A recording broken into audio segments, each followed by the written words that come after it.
जय श्री श्याम दोस्तों, स्वागत है आपका आपके अपने चैनल पीसफुल सफर में।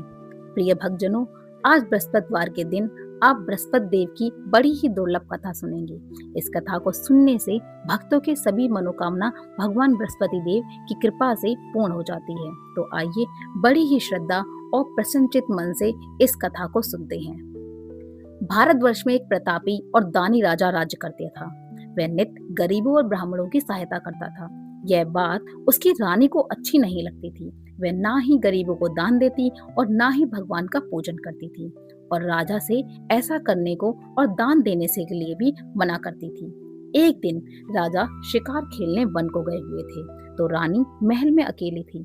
उसी समय बृहस्पति देव साधु भेष में राजा के महल में भिक्षा लेने के लिए गए और भिक्षा मांगी, तो रानी ने भिक्षा देने से इनकार कर दिया और कहा, हे साधु महाराज, मैं तो इस दान पुण्य से तंग आ गई हूँ। मेरा पति सारा धन लुटाते रहते हैं। मेरी इच्छा है कि हमारा धन नष्ट हो जाए, फिर ना रहेगा बांस और ना ही बजेगी बांसुरी।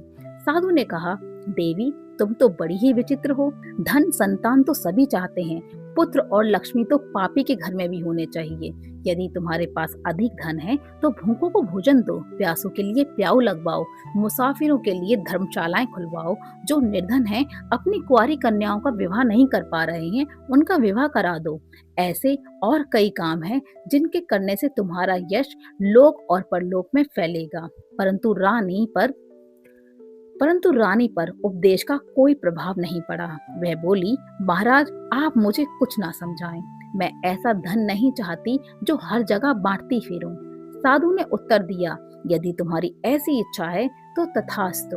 तुम ऐसा करना कि बृहस्पतिवार को घर लीपकर पीली मिट्टी से अपना सिर धोकर स्नान करना, भट्टी चढ़ाकर कपड़े धोना। ऐसा करने से आपका सारा धन नष्ट हो जाएगा। इतना कहकर वे साधु महाराज वहां से आलोक हो गए, और साधु के अनुसार कई बातों को पूरा करते हुए रानी को केवल 3 बृहस्पतिवार ही बीते थे कि उसकी समस्त धन संपत्ति नष्ट हो गई। भोजन के लिए राजा का परिवार तरसने लगा। तब एक दिन राजा ने रानी से कहा, रानी, तुम यहीं रहो, मैं दूसरे देश को जाता हूँ, क्योंकि यहाँ पर सभी लोग मुझे जानते हैं, इसलिए मैं कोई भी छोटा कार्य नहीं कर सकता। ऐसा कहकर राजा परदेश चला गया। वहां जंगल से लकड़ी काट कर लाता और शहर में बेचता था।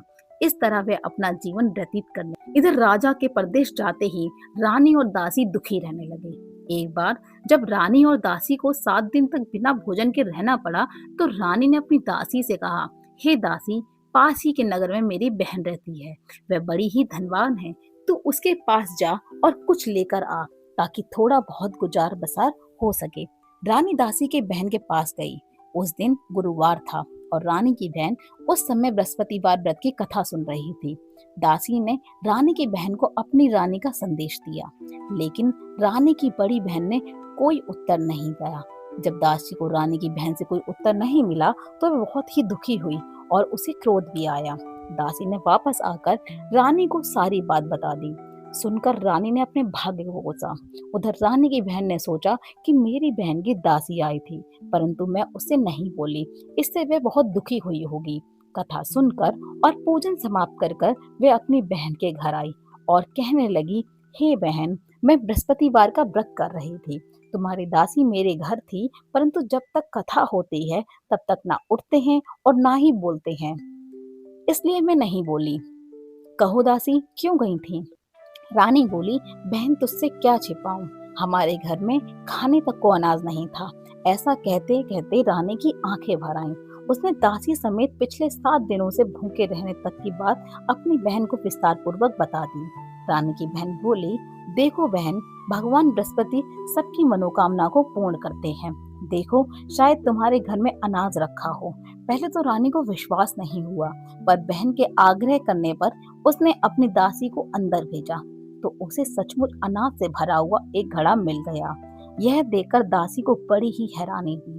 दासी रानी से कहने लगी, रानी, जब हमको भोजन नहीं मिलता तो हम व्रत ही तो करते हैं, इसलिए क्यों ना इनसे व्रत की विधि और कथा की विधि भी पूछ ली जाए, ताकि हम भी व्रत कर सकें। तब रानी ने अपनी बहन से बृहस्पतिवार भगवान का व्रत के बारे में पूछा।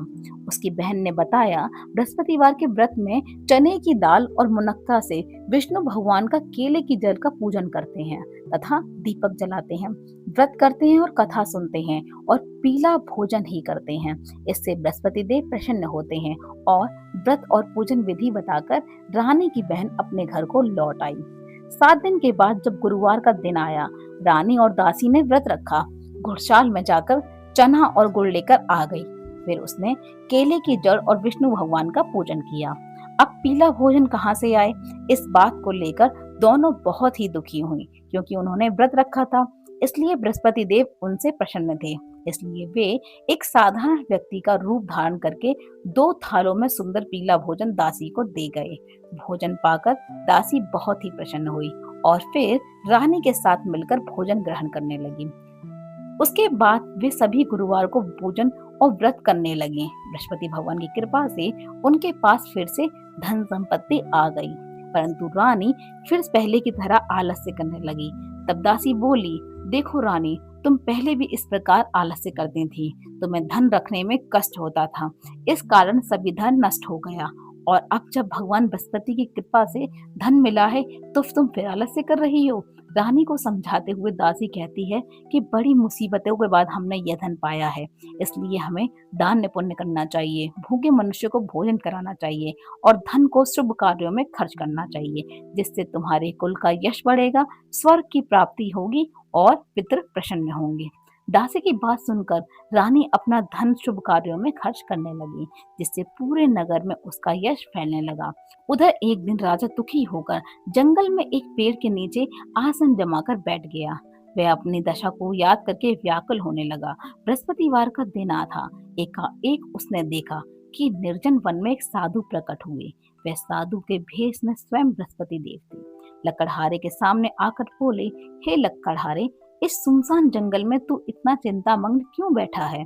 लकड़हारे ने दोनों हाथ जोड़कर प्रणाम किया और उत्तर दिया, महात्मा जी, आप तो सब कुछ जानते हैं, मैं क्या ही कहूँ। यह कहकर वो रोने लगा और साधु को अपनी आत्मकथा सुना दी। महात्मा जी ने कहा, तुम्हारी स्त्री ने बृहस्पतिवार के दिन बृहस्पति भगवान का निरादर किया था, जिसके कारण रुष्ट होकर उन्होंने तुम्हारी यह दशा कर दी। अब तुम चिंता को दूर करके मेरे कहने पर चलो तो तुम्हारे सब कष्ट दूर हो जाएंगे और भगवान पहले से भी अधिक संपत्ति देंगे। तुम बृहस्पतिवार के दिन कथा किया करो, 2 पैसे के चने मुनक्का लाकर उसका प्रसाद बनाओ और शुद्ध जल से लोटे में शक्कर मिलाकर अमृत करो। कथा के पश्चात अपने सारे परिवार और सुनने वाले प्रेमियों में अमृत व प्रसाद को बांटकर खुद भी ग्रहण करो। ऐसा करने से भगवान तुम्हारी सब मनोकामनाएं पूरी करेंगे। साधु के ऐसे वचन सुनकर लकड़हारा बोला, हे प्रभु, मुझे लकड़ी बेचकर इतना पैसा नहीं मिलता जिससे भोजन के उपरांत कुछ बचा सकूं। मैंने रात्रि में अपनी स्त्री को व्याकुल देखा है। मेरे पास कुछ भी नहीं जिससे मैं उसकी खबर तक मंगा सकूं, और फिर मैं बृहस्पति देव की क्या कहानी सुनूं? मुझको तो कुछ भी मालूम नहीं है। साधु ने कहा, हे लकड़हारे, तुम किसी भी बात की चिंता मत करो। बृहस्पतिवार के दिन तुम रोजाना की तरह लकड़ियां लेकर शहर को जाओ। तुमको रोज से दुगना धन प्राप्त होगा, जिससे तुम भली भांति भोजन कर लोगे और बृहस्पति देव की पूजा का सामान भी आ जाएगा। बृहस्पति देव की कथा इस प्रकार है, तो सुनो। प्राचीन काल में एक ब्राह्मण रहता था। वह बहुत ही निर्धन था। उसकी कोई भी संतान नहीं थी। उसकी स्त्री बड़ी ही मलिनता के साथ रहती थी। वह ना तो स्नान करती और ना ही किसी देवता का पूजन करती थी। इससे ब्राह्मण देवता बड़े ही दुखी रहते थे। बेचारे बहुत कुछ कहते, किंतु उसका कोई भी परिणाम नहीं निकलता। भगवान की कृपा से ब्राह्मण की स्त्री के कन्या रूपी रत्न पैदा हुआ। कन्या बड़ी होने लगी। प्रातःकाल स्नान करके विष्णु भगवान का जाप और बृहस्पतिवार का व्रत करने लगी। उसके पूजन पाठ को समाप्त करके विद्यालय जाती तो अपनी मुट्ठी में जौ भर के ले जाती और पाठशाला के मार्ग में डालती जाती। जब ये जौ स्वर्ण के हो जाते तो लौटते समय उनको बीन कर घर ले आती। एक दिन वह बालिका सूप में उन सोने के जौ को फटक कर साफ कर रही थी कि उसके पिता ने देख लिया और कहा, हे बेटी, सोने के जौ के लिए सोने का सूप होना चाहिए। दूसरे दिन बृहस्पतिवार था। इस कन्या ने व्रत रखा और बृहस्पति देव से प्रार्थना करके कहा, मैंने आपकी पूजा सच्चे मन से की है, तो तुम मेरे लिए सोने का सूप दे दो। बृहस्पति देव ने उसकी प्रार्थना स्वीकार कर ली। रोजाने की तरह वह कन्या जौ फैलाती हुई जाने लगी। जब लौटकर जौ बीन रही थी तो बृहस्पति देव की कृपा से सोने का सूप मिला। उसे वह घर ले आई। उसमें वह जौ साफ करने लगी, परंतु उसकी माँ का वही ढंग रहा। एक दिन की बात है कि वह कन्या सोने के सूप में जौ साफ कर रही थी। उस समय उस शहर का राजपुत्र वहां से होकर निकला। इस कन्या के रूप और कार्य को देखकर मोहित हो गया और अपने घर जाकर भोजन और जल त्याग कर उदास होकर लेट गया। राजा को जब इस बात का पता चला, उसने अपने प्रधानमंत्री के साथ उसके पास गए और बोले, हे बेटा, तुम्हें किस बात का कष्ट है? किसी ने तुम्हारा अपमान किया है अथवा कोई और कारण है? सो मुझे कहो, मैं वही कार्य करूंगा जिससे तुम्हें प्रसन्नता होगी। अपने पिता की राजकुमार ने बातें सुनी तो वह बोला, मुझे आपकी कृपा से किसी भी प्रकार का कोई दुख नहीं है। किसी ने मेरा अपमान नहीं किया है, परंतु मैं उस कन्या से विवाह करना चाहूंगा जो सोने के सूप में जौ साफ कर रही थी। यह सुनकर राजा आश्चर्य में पड़ गया और बोला, हे बेटा, इस तरह की कन्या का पता तुम ही लगाओ, मैं उसके साथ तेरा विवाह अवश्य ही करवा दूंगा। राजकुमार ने उस लड़की के घर का पता बताया। जब मंत्री उस लड़की के घर गए और ब्राह्मण देवता को सभी हाल बताया, ब्राह्मण देवता राजकुमार के साथ अपनी कन्या का विवाह करने के लिए तैयार हो गया तथा विधि विधान के अनुसार ब्राह्मण की कन्या का विवाह राजकुमार के साथ हो गया। कन्या के घर से जाते ही पहले की भांति उस ब्राह्मण देवता के घर में गरीबी का निवास हो गया। अब भोजन के लिए भी अन्न बड़ी ही मुश्किल से मिलता था। एक दिन दुखी होकर ब्राह्मण देवता अपनी पुत्री के पास गए। बेटी ने पिता की दुखी अवस्था को देखा और अपनी माँ का हाल पूछा। तब ब्राह्मण ने भी सभी हाल कह दिया। कन्या ने बहुत सा धन देकर अपने पिता को विदा कर दिया। इस तरह ब्राह्मण का कुछ समय सुख पूर्वक व्यतीत हो गया। कुछ दिन बाद फिर वही हाल हो गया। ब्राह्मण फिर अपनी कन्या के यहाँ गया और सारा हाल कहा तो लड़की बोली, पिताजी, आप माता जी को भी यहाँ पर ले आओ, मैं उन्हें विधि बता दूंगी जिससे उनकी गरीबी दूर हो जाएगी। तब ब्राह्मण देवता अपनी स्त्री को साथ लेकर पहुंचे तो अपनी माँ को समझाने लगी कि हे माँ, तुम प्रातःकाल प्रथम स्नान आदि करके विष्णु भगवान का पूजन करो तो सब दरिद्रता दूर हो जाएगी। परंतु उसकी माँ ने एक भी बात नहीं मानी और प्रातःकाल उठकर अपनी पुत्री की बच्चों को जूठन को खा लिया। इससे उसकी पुत्री को बहुत ज्यादा गुस्सा आया। उसने एक रात को एक कोठरी से सारा सामान निकाल दिया और अपनी माँ को उसने बंद कर दिया। प्रातः उसमें से उसे निकाला तो स्नान आदि करा के पूजा पाठ करवाया तो उसकी माँ की बुद्धि ठीक हो गई। इसके बाद वह नियम से पूजा पाठ करती और प्रत्येक बृहस्पतिवार को व्रत रखने लगी। इस व्रत के प्रभाव से उसकी माता और पिता बहुत ही धनवान और पुत्रवान हो गए और बृहस्पति की कृपा से इस लोक से सुख को भोगकर अंत में स्वर्ग को प्राप्त हुए। इस तरह कहानी कहकर साधु देवता वहां से अंतर्ध्यान हो गए। धीरे धीरे समय व्यतीत होने लगा। फिर वही बृहस्पतिवार का दिन आया। लकड़हारा जंगल से लकड़ी काटकर किसी शहर में बेचने गया। उसे उस दिन और दिन से भी अधिक पैसा मिला। राजा ने चना गुड़ आदि लाकर गुरुवार का व्रत किया। उस दिन से उसके सभी क्लेश दूर हो गए। परंतु जब दोबारा गुरुवार का दिन आया तो बृहस्पतिवार का व्रत करना भूल गया। इस कारणवश बृहस्पति भगवान नाराज हो गए। उस दिन उस नगर के राजा ने विशाल यज्ञ का आयोजन किया था तथा शहर में यह घोषणा करा दी थी कि कोई भी मनुष्य अपने घर में भोजन न बनाए और न ही आग जलाए। समस्त जनता मेरे यहाँ भोजन करने आए। इस आज्ञा का जो न मानेगा उसे फांसी की सजा दी जाएगी। इस तरह की घोषणा संपूर्ण नगर में करवा दी गई थी। राजा की आज्ञा के अनुसार शहर के सभी लोग भोजन करने गए, लेकिन लकड़हारा कुछ देर से पहुंचा, इसलिए राजा उसको अपने घर ले जाकर भोजन करा रहे थे तो रानी की दृष्टि उस खूंटी पर पड़ी जिस पर उसका हार लटका हुआ था। वह वहां पर दिखाई नहीं दिया। रानी ने निश्चय किया कि मेरा हार इसी मनुष्य ने चुरा लिया है। उसी समय सिपाहियों को बुलाकर उसको कारागार में डलवा दिया। जब लकड़हारा कारागार में पड़ गया और बहुत दुखी होकर विचार करने लगा कि ना जाने कौन से पूर्व जन्म के कर्म से मुझे यह दुख प्राप्त हुआ है, और उसी साधु को याद करने लगा जो जंगल में मिला था। उसी समय तत्काल बृहस्पति देव साधु के रूप में प्रकट हुए और उसकी दशा को देखकर कहने लगे, अरे मूर्ख, तूने बृहस्पति देव की कथा नहीं करी, इस कारण तुझे दुख प्राप्त हुआ है। अब चिंता मत कर, बृहस्पतिवार के दिन कारागार के दरवाजे पर 4 पैसे पड़े मिलेंगे। उनसे तू बृहस्पति देव की पूजा करना, तेरे सभी कष्ट दूर हो जाएंगे। बृहस्पतिवार के दिन उसे 4 पैसे पड़े मिले। लकड़हारे ने कथा कही।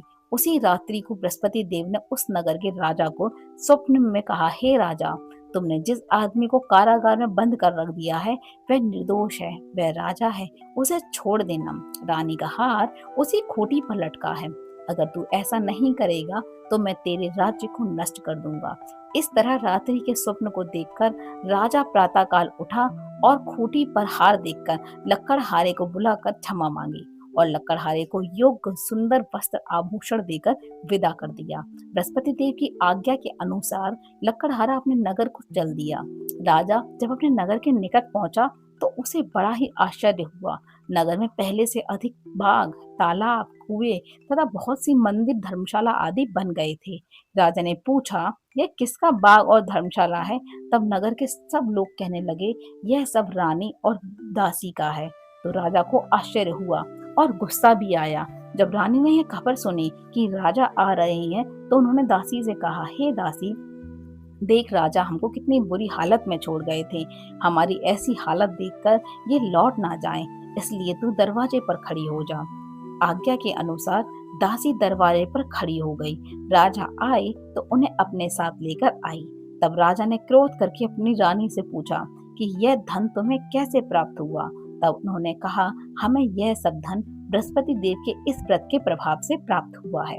राजा ने निश्चय किया कि 7 रोज बाद तो सभी बृहस्पति देव का पूजन करते हैं, परंतु मैं प्रतिदिन दिन में 3 बार कहानी और रोज व्रत किया करूंगा। अब हर समय राजा के दुपट्टे में चने की दाल बंधी रहती और दिन में 3 बार कहानी कहती। हर रोज राजा ने विचार किया कि चलो अपनी बहन के यहाँ हो आवे। इस तरह निश्चय करके राजा घोड़े पर सवार होकर अपनी बहन के यहाँ को चलने लगा। मार्ग में उसने देखा कि कुछ आदमी एक मुर्दे को लिए जा रहे हैं। उन्हें देखकर राजा कहने लगा, अरे भाइयों, मेरे बृहस्पति देव की कथा सुन लो। वे बोले, लो, हमारा तो आदमी मर गया है और इसको अपनी कथा की पड़ी है। परंतु कुछ आदमी बोले, अच्छा कहो, अब हम तुम्हारी कथा भी सुनेंगे। राजा ने दाल निकाली और जब कथा आधी हुई तो मुर्दा हिलने लगा और जब कथा समाप्त हुई तो राम राम करके मनुष्य खड़ा हो गया।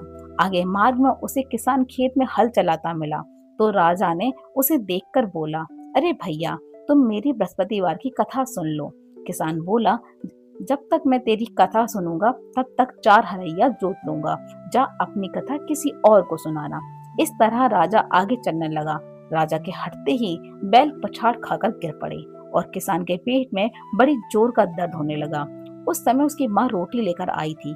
उसने जब यह देखा तो अपने पुत्र से सब हाल पूछा और बेटे ने सभी हाल कह दिया।